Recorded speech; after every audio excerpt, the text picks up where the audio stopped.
Mo si Patay. Igagaw. Igagaw mo. Tinood to nga ikaw ang nag-chat sa iya ha? Oo, suggest ko nga. Atay maayo daw nga.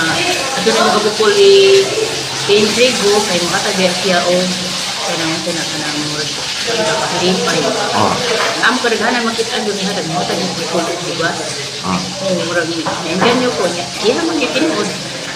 Mato, pagtanaw na ko sa kanang live ni bukol, kita na ko siya po tinood mo dahil agaw bitin. Ihatag niya dito ang pitaka. Kasi kung ano, nagpaka-paka naman. Nagpaka-paka. Nanawag ko dito sa iya. Ang saragaw. Buwan naman, dili na ka. Subag. Kung ito, ingon nga, wala na po alam ko gagaw. Wala na taranta. Nataranta yung tao na siya, oy. Lain ang kayong husga sa mga tao ba? So, di man po nato sila mabaso, no, kay kung sa manggot ka ng sakit po ba ang hitabo kang pakitan bukol. Pero sa ako kung tanaw po, simpa ko, ako igagaw ko yung naigo. Kaya nakatalikod man daw siya kanang gunman. Niya, mabuhi siya bukol, maminaw po na ko.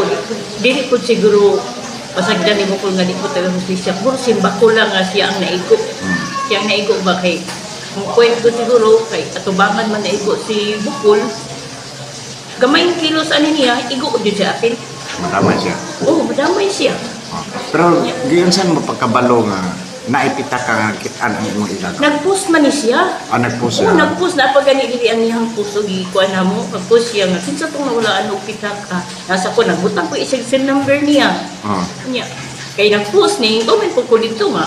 Gawasan, maayo nga. Ito na may ikuha ni Kapitan Bukol, kaya makatabiya siya o pahalipay. Ano ito ko, nakita siya mo. Na mga tagsi bukol ka ng bugas. Kaya pila nagod ka ko ang nagsulnay sa iya ha. Gabi, ako'y nagsulnay ng sirpon o kadlawon. Ano ba, pero ginahatagan yun niya. Paglipay nga bugas niya na niya. What itaw niya kung kubre nga iyang igagaw. Sakit lang yung kaya sir ba nga. Karoon na damay, hinang ako igagaw. Okay, pwede mo matanawa ka ito iyang post Sa kuan? sa kan. Narasa ko. Okay, tanawa daw i-open. Okay guys, gitanaw karon niya. Katong post iyang igagaw niya, iyang nabasahan. Pangita daw de. Ala, nawala. Oh, naman ako sa register. Oh. Mo siya nga akong suggest. So nagkuan na kasi nag-chat na kasi Oh, pero nay kuan sir. Pangitaon sa kana ako ng November 25 sir. Ang ana naagi dito. Hindi ko ka maugot kay hindi ko hastred aning cellphone nga kuan.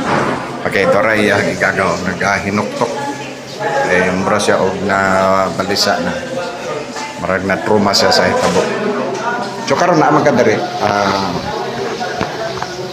bali di duaw lang kasi mahit gagaw. Oh, nagsige na kong duo sir kay nang way mo niya nga ito pwede ko po magpa-interview kay Burang nakuan ko sir ba, nakikita lang ko kaya ako nag-suggest man yun po niya. Natuman man niya, mag-apil ko sa kanagaling. Pag-suggest sa iya nga, maunang hintoy na yung hinungdan ay naala ang gagaw.